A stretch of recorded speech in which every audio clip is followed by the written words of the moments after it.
Call to order tonight's meeting of the Finance Committee. It's Wednesday, October 2nd, 4:45.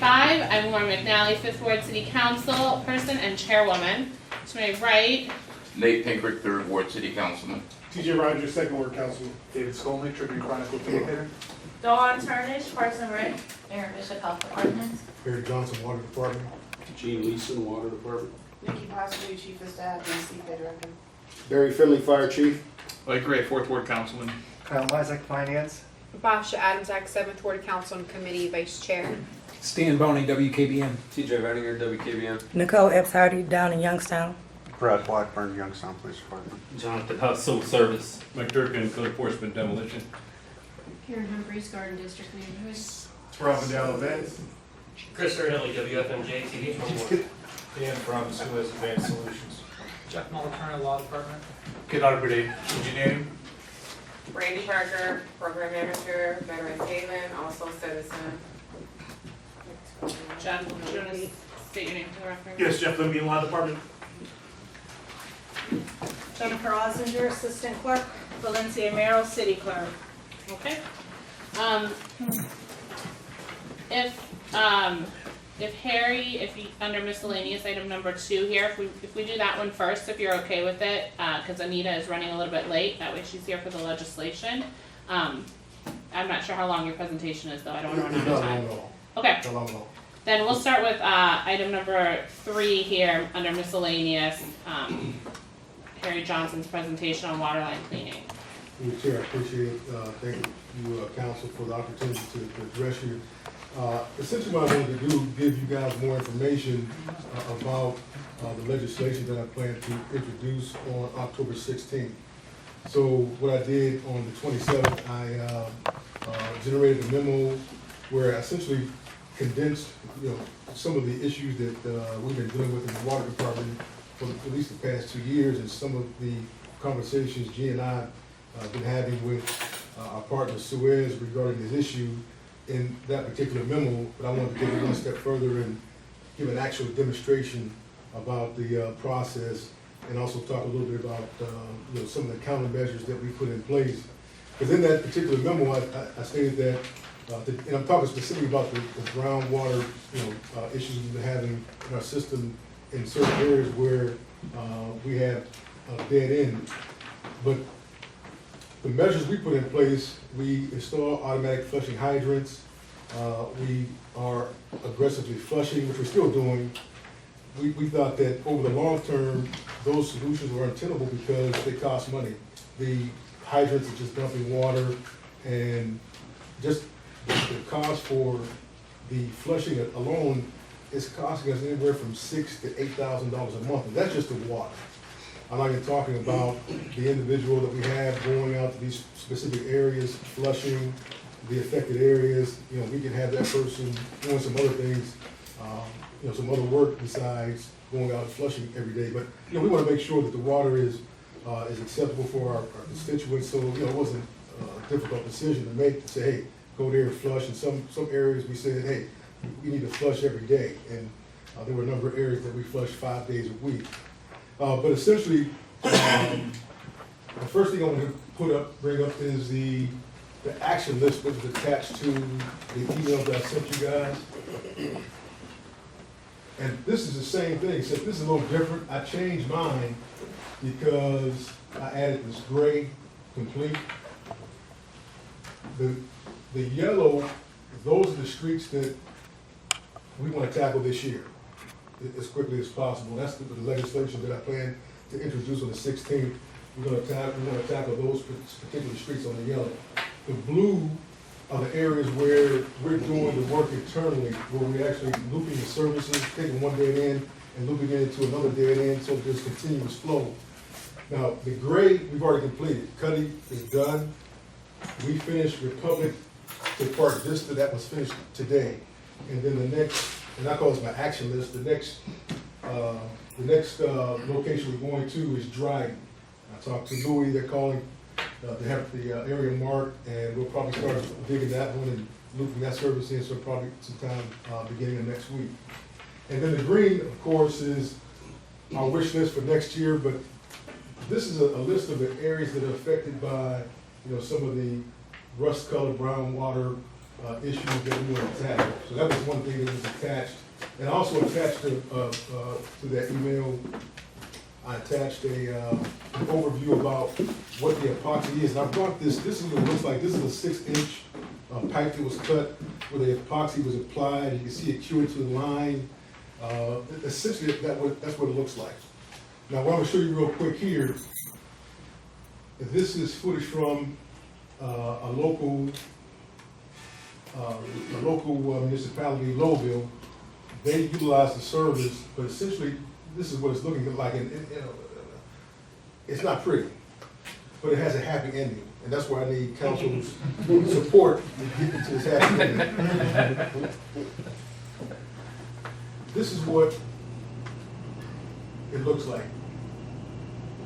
This is the camera that's going through, capturing images in the line. Again, this is in Lowville. This is not ours, but ours probably looks something like this. And the indication is because you have people that have, brown discolored water coming into their house. It's coming from probably conditions similar to this. But this is what it looks like.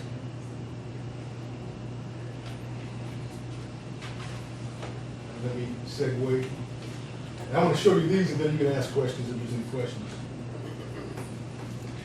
So that's a pipe. It's empty. Here's a clean pipe.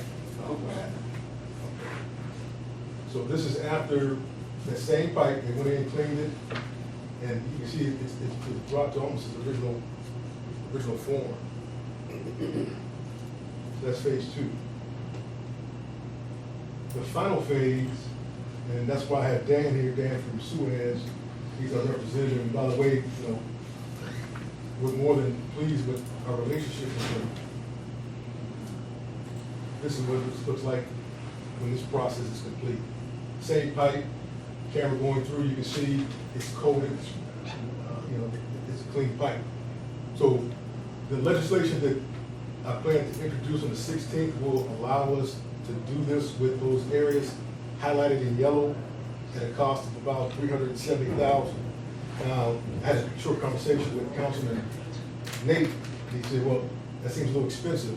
Just to put it in perspective, the cost for, and that's for 3,200 feet of line, the cost for, just to, for reference, the cost for what we have in the pipeline for next year on Eddy Street from Bon Air to Hazelwood, that's 1,900 square feet. That's 6-inch.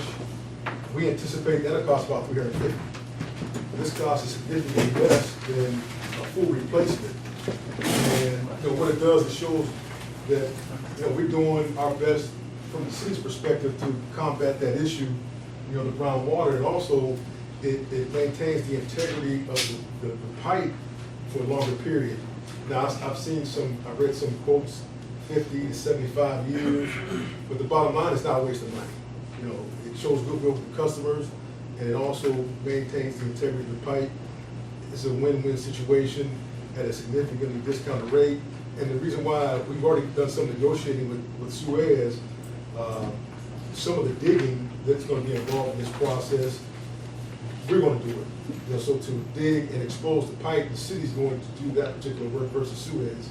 They're going to do the more, intricate part of it. Of course, I just displayed. Of course, we don't have that ability to do that. That's what they're going to do. But we want to expose the pipe and do all that work.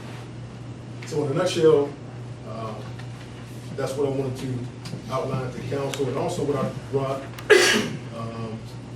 Since I got the floor, might as well, if you could pass it down to council. What that is, they're going to get. I just wanted to show, and I know you usually ask council, do you have the money? Well, I want to take it one step further and show you, this is an actual printout that I generated yesterday. It shows our infrastructure budget. We have about 1.2 in there. So just to let council know that the money is there. That's the first thing. And then the last thing, then I'll open it up for questions. This is, I printed this right off the Ohio Revised Code for the state of Ohio, where we are permitted to negotiate directly with a company, and we already have a relationship with them. So the legislation is just amending our our current agreement to allow for them to perform this service for us. But their attorneys looked at, can we negotiate directly with them? I also talked with Jeff, and our attorneys looked at it, we can. The revised code allows us to do that, because we're dealing with, and you see, I have highlighted water quality, this is a water quality management issue. You know, again, I wanted to make sure you had that information also. So, at this point, I'm done. Hit me with the questions. Mike? Through the chair, Harry, isn't one of the, it's my understanding one of the problems is just the volume, we don't use enough volume. We would have been using the volume we used 50 years ago, this would have all flushed out of the system and wouldn't have created the problem that it has. That's a good assumption, you're right. In these areas, you know, I think it's probably our lowest zones in terms of flow. What number of zones? I don't know, right. East zone, it's our lowest flow in that particular area. It is, yeah. And, you know, and this will help with, you know, with the volume, you know, pressure issues, getting all that crud out of there.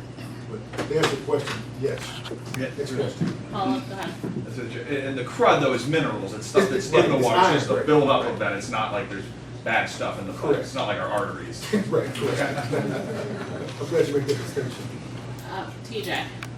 So, Harry, I know I mentioned this to you before, but probably the first thing I'm gonna be asked is, how do we know the safety concerns, right? So, we're trying to clean up the pipes by doing chemicals and things like that. And I think it's a great idea, but how can I assure my residents that this is gonna be safe, right? Because the last time, what caused us all was trying to add chemicals. Well, for the record, we don't add any chemicals. I know, Yeah, I yeah, get it. you know, that was a change that MBSD made. Previous administration, current administration, we worked well with them, they're doing great. This epoxy we're already using in our system. The relationship we have with Suez, this is similar to the coating that we put in our tanks. You know, so it's already in our system. It's just that we're gonna take it and line our pipes with it, you know, in addition to coating our tanks, we preserve the life of the tanks. TJ? And as you mentioned previously, this whole thing is a result of change that the previous administration at MBSD made. Has there been any attempt to have them partially cover the cost of this expense? Oh, well, no, we haven't had that conversation yet.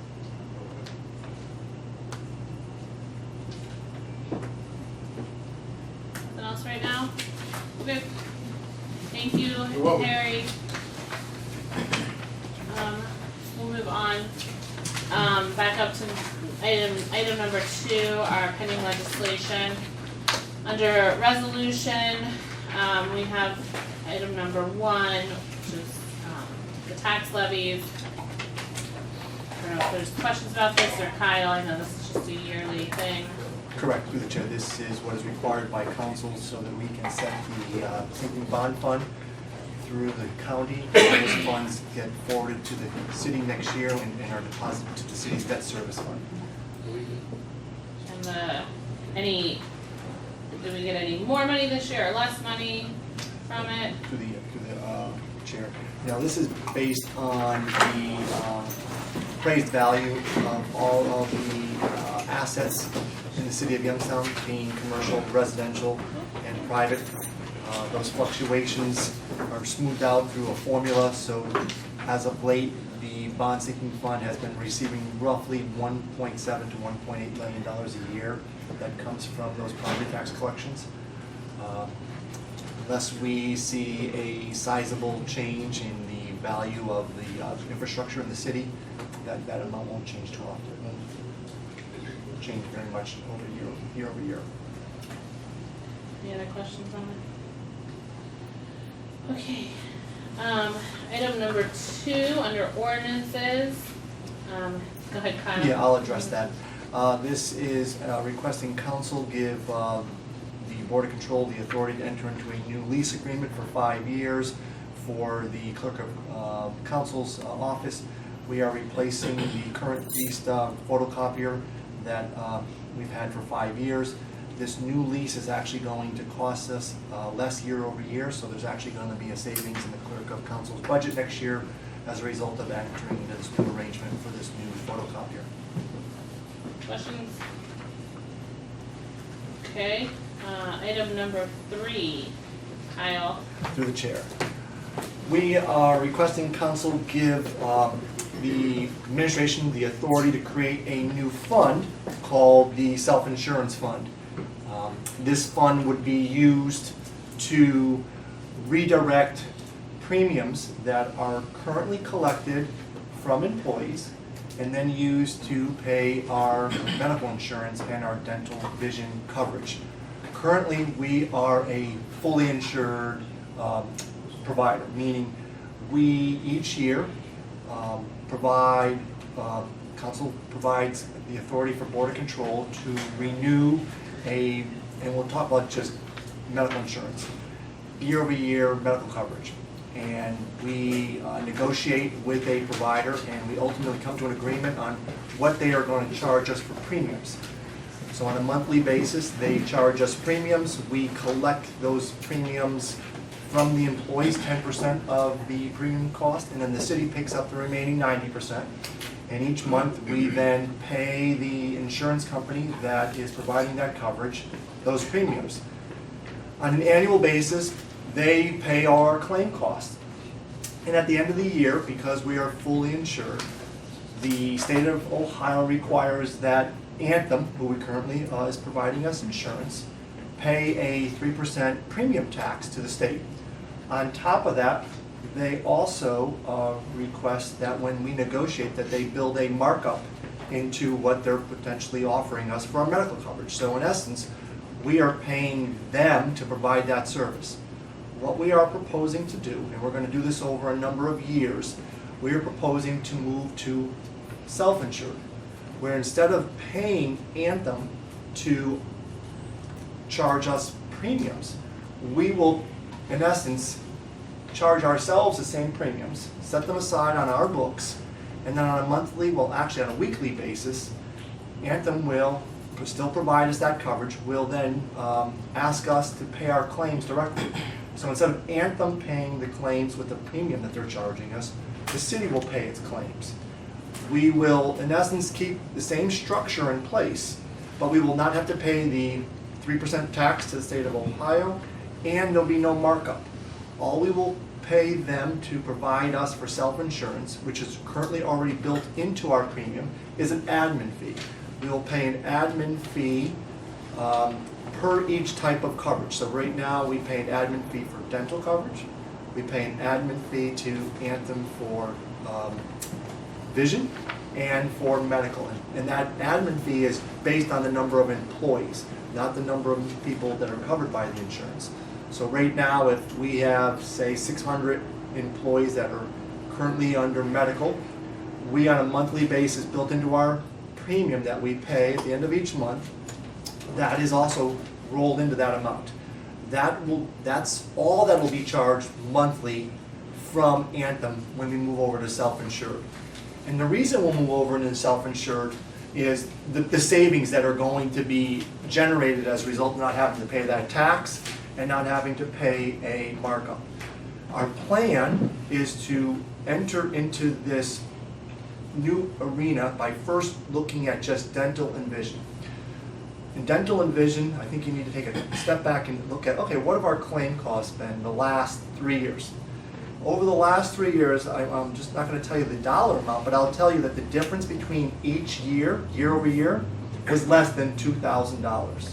So we paid total claims in 18 and 17, and when you compare it to the prior year, the total difference between what we paid for the full year in claims, was less than $2,000. When you look at vision, it's less than $550. What that's telling you is annually, year over year, we have pretty uniform usage of our dental and vision. So we're proposing to slowly integrate, moving from fully insured to self-insured. And as a result of that, we're required to have 2 separate funds. That's why I'm asking to create this new fund. Because what we're proposing to do, and if council were to give us the authority tonight, we would most likely move into this probably between November and December of this current calendar year. Because what would happen is, once we agree to switch over to self-insured for, say, dental and vision, we would all then get issued new cards because we would be under a self-insured plan for dental and vision versus a fully insured plan for medical. We are not proposing to move into medical maybe until 2021 or 2022. But the idea is, because we're not going to be paying a premium to Anthem, we will not be prepaying that tax, and we will not be paying any markup. We will be, in essence, covering through the premiums that we're going to charge ourselves, setting it aside and paying our claims. We will then keep those savings. And after a number of years, we'll have to decide, what do we want to do with those savings? Do we want to come back and pass them on through reduced premiums, meaning what we want to actually charge the city and employees? Or do we want to potentially have holidays where maybe on a given year, for a particular month, we don't charge the employee or the city? But the idea is we're going to build up a reserve, and then council will have the authority of when those monies get used. So if any surplus exists on our books, those monies cannot be expended without the approval of council. But the idea is, why are we paying an insurance company to mark up our insurance premiums, to make a profit, and to pay the state tax when we can keep those savings? We will still have an umbrella over our coverage so that any large unusual claims will be exempt from our premiums, because again, that's currently what Anthem has in place. We will, in essence, still work with an insurance provider. They're going to provide our coverage. It's just they're no longer going to pay the claims.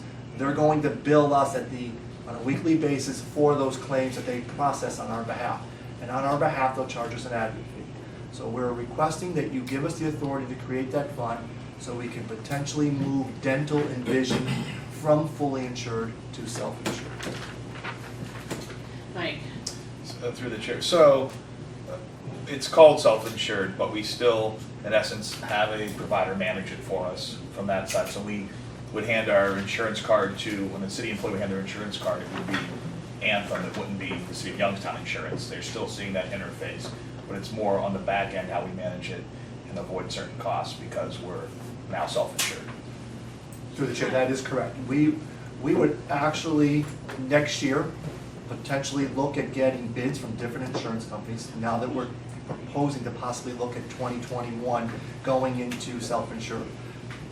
However, when we move into that arena, we're still going to be utilizing the framework of an insurance company to provide our coverage, to provide our claims processing. All that is going to happen is ultimately, instead of the insurance company paying the claims, the City of Youngstown will pay the claims. TJ? So Carl, what is the risk of doing this? Through the chair. The risk is potentially greater when you move to medical, but on the dental and vision, there is no risk. And the reason there's no risk is because our claim costs don't fluctuate. Pretty much each year, we are paying the same thing. Right now, we are, in essence, paying $60,000 more per year for our dental premiums, or dental coverage, than we need to. We could be setting that aside, and over 3 years, we'd have almost $200,000. So the idea is we're going to slowly move into medical through working with the insurance committee, making sure that the individuals that have been designated by their unions are then taking that information back.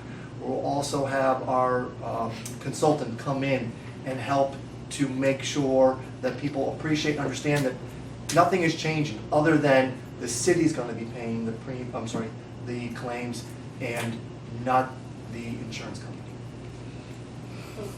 Go ahead. Are you aware of any other municipalities doing anything like this? Through the chair. It's unusual, but we're one of the only few in the entire area that is still fully insured. Practically everybody is self-insured. The county, Warren, any large community, there is too much in passed up savings that are being paid And we need to move into this particular arena because the money that we can save and the decisions that we can make down the road will be handled by us in-house versus an insurance company choosing to, again, increase their premiums at the risk of, us having to be responsible for underwriting their year-over-year growth. We're gonna still have to be conscientious of how we do our safety committee meetings, how we educate our employees, but what's working in our favor, and this is and one of the best reasons why to move in this direction right now is our workforce is much younger than it's been in the last 5 years.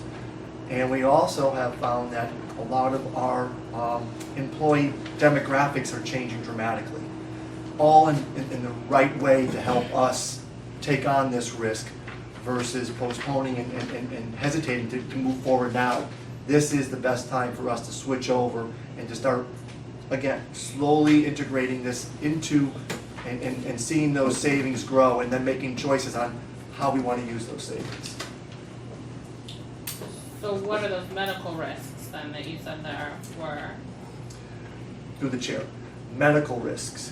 What we could have in a given year is if we have a number of employees that get ill, the next year, as if we were still covered by an insurance company, our premiums could go up. Meaning that we would have to raise premiums to cover those extraordinary medical insurance costs. Just like we're currently doing right now. If we had those types of, and when I say those types of claims, these are not unusual, unique claims. Any claim that is in excess of $400,000, we stop paying. We currently have that coverage with Anthem, and our umbrella policy picks that up, where we have no out-of-pocket cost. We're still going to purchase that same type of umbrella policy through Anthem. So we're not going to be taking on any more risk. The risk is if our workforce starts to see an unusual number of claims, and those are normal claims, but if that activity were to spike, you could see year over year we would have to potentially increase the premiums that we collect in next year to make up for that shortfall. But it's only on the risk of if we start having an unusual number of regular type claims versus our normal pattern that we're seeing right now. Nate? Through the chair, well, Carol, how are disputes handled, dispute over a claim? Through the chair. It'll still be handled by Anthem. It will not, all the city will be doing under a self-insured plan is paying the claims. And those claims will be decided as they are currently right now by Anthem or whoever is providing that insurance for us. The city has nothing to do with dealing with actual claim disputes. We will just be paying the claims weekly that are submitted and processed by the insurance carrier. TJ? Are we staffed to do this? Kyle? To the chair. All we will be doing on a weekly basis is cutting an additional check to Anthem. Well, we'll be cutting 3 checks eventually, but we'll be cutting a separate check for dental, a separate check for vision, and a separate check for medical. Our plan is not to make any change in what we are charging currently right now to employees for their premiums. We're going to stick with what's currently in place and year over year advise council. We could even do it on a semi-annual basis of where we are claim-wise, because right now we already have the history of what our claim costs have been for the last 4 years on a month-by-month for dental and vision. So each month we're going to know what our total claims costs are. We'll be able to evaluate that. But like I said earlier, for the last 3 years, the total annual payout in claims in dental was only $2,000 difference for each of those years. And for vision, it was under $1,000 because there really is no fluctuation there. So that's why we want to move into that arena and save this $60,000 to $70,000 between the two and keep those reserves on our books and then determine how to pass on those savings. Any other questions? Oh, Mike. No, through the chair, it sounds like it makes sense and we should probably move forward with it. Good on that piece then? All Alright, under signed out of committee ordinance 19-48. Fire fees. Talked about this a few times. Has anything changed in your legislation, Chief Finley? No. Mike? Through the chair, chief, and we had, I think, a pretty lengthy meeting last time we discussed this. Still, the intent was not to charge for fires, correct? For structure fires. Through the chair, right? Okay. No charge for, no charge for any coming to your house for fires or anything like that. And through the chair's fault, even though it does appear on our, it's a service we could invoke, it's in the contract. Right. Where the management decisions, we're not going to have that practice in place.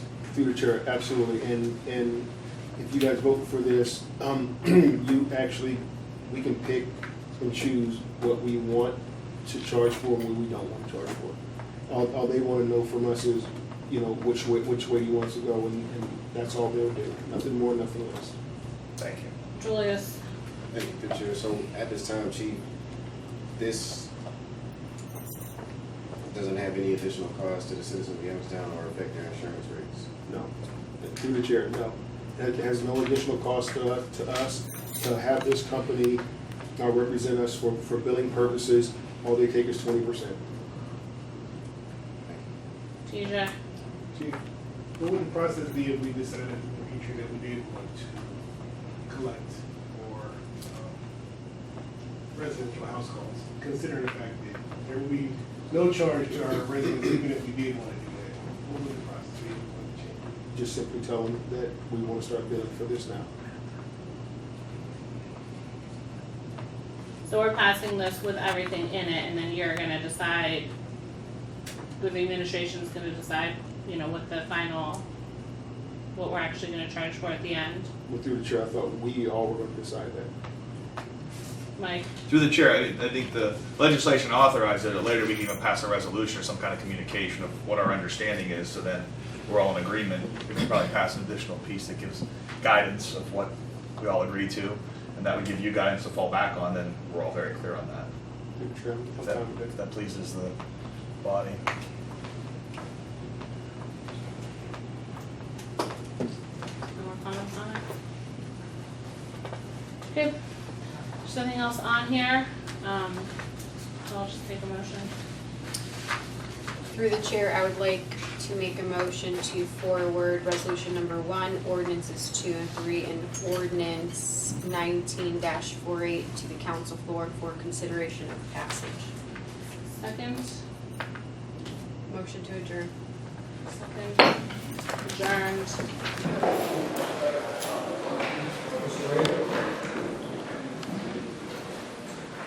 Our Father, thank you for the blessings that we enjoy as a community. We acknowledge that every good gift comes from your wise and gracious hands. So our prayer today is for our city, for those who work hard to make our community a better and safer place to live.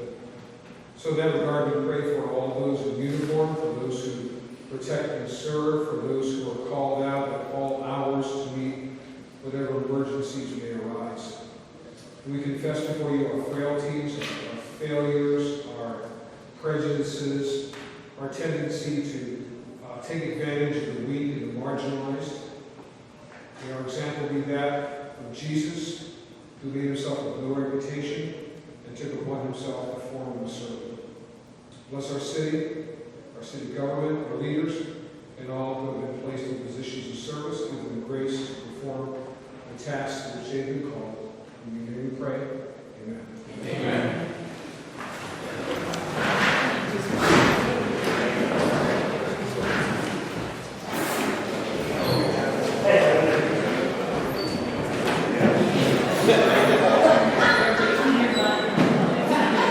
Baker, we got an agenda. Yes, we do. Under communications, item number 1, Receive it by, 2, receive it by, 3, receive it by, 4, receive it by, 5, receive it by, 6, receive it by, 7, receive it by, 8, receive it by, 9, roll call vote. number 10, under reports, number 10, Receive it by, 11, receive it by,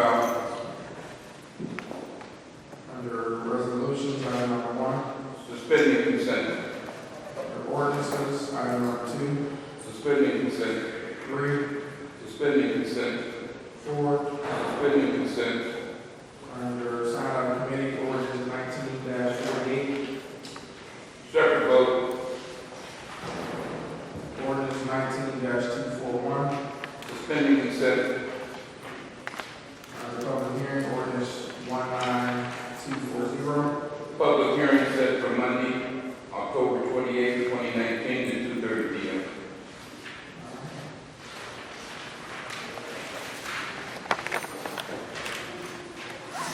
Are you ready to go directly to the meeting?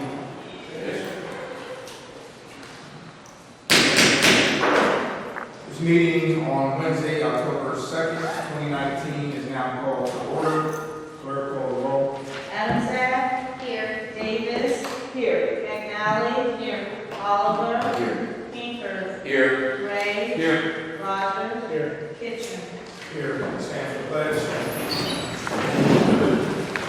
Pledge allegiance to the flag of the United States of America, and to the republic for which it stands, one nation, under God, indivisible, with liberty and justice for all.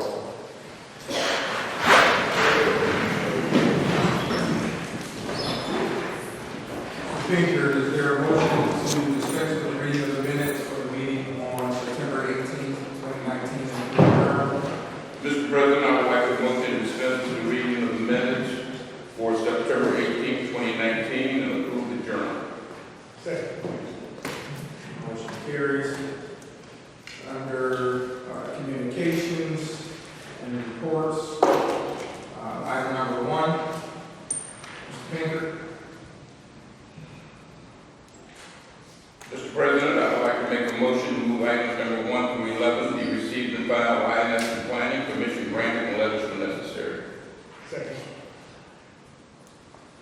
All right, this number 9 is a roll call vote, so we need to exclude that out of that motion. Excluding item number 9.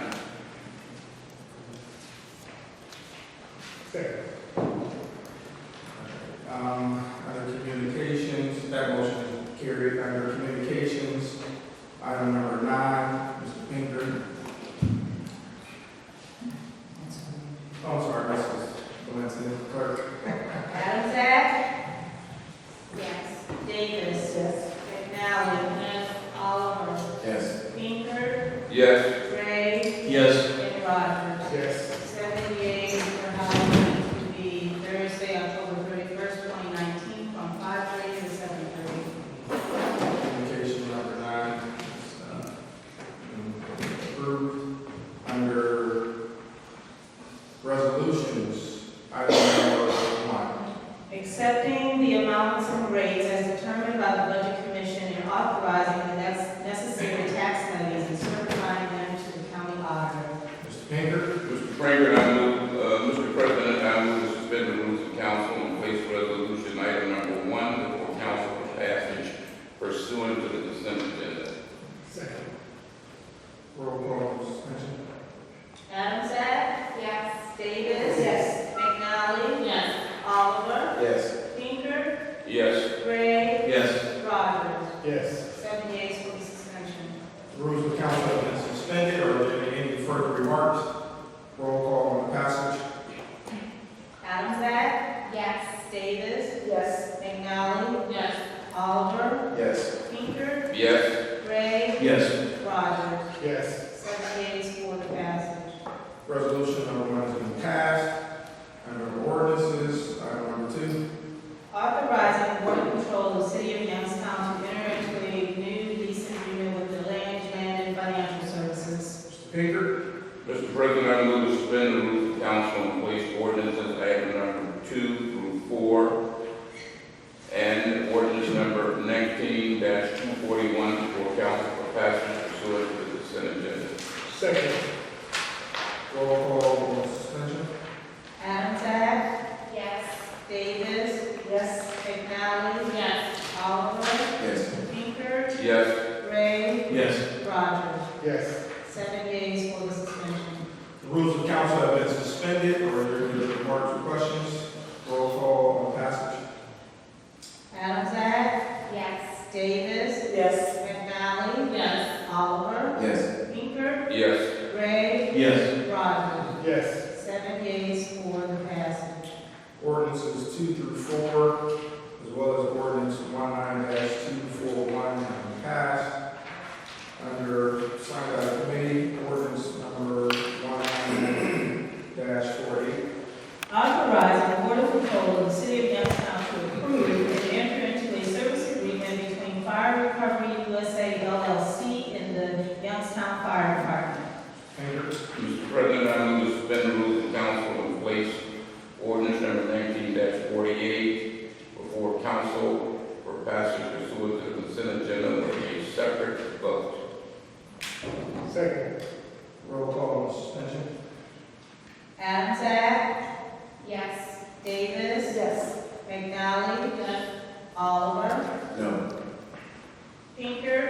Yes.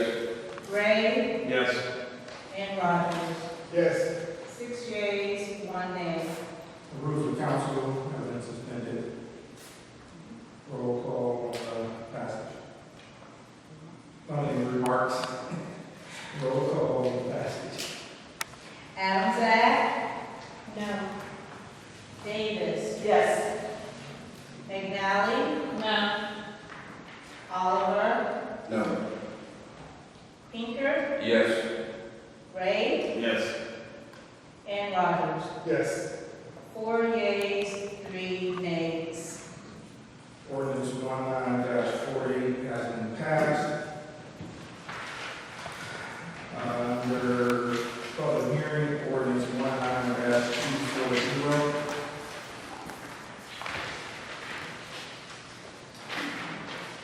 Changing the zone classification of the properties located at Dudley Road and Bennington Avenue.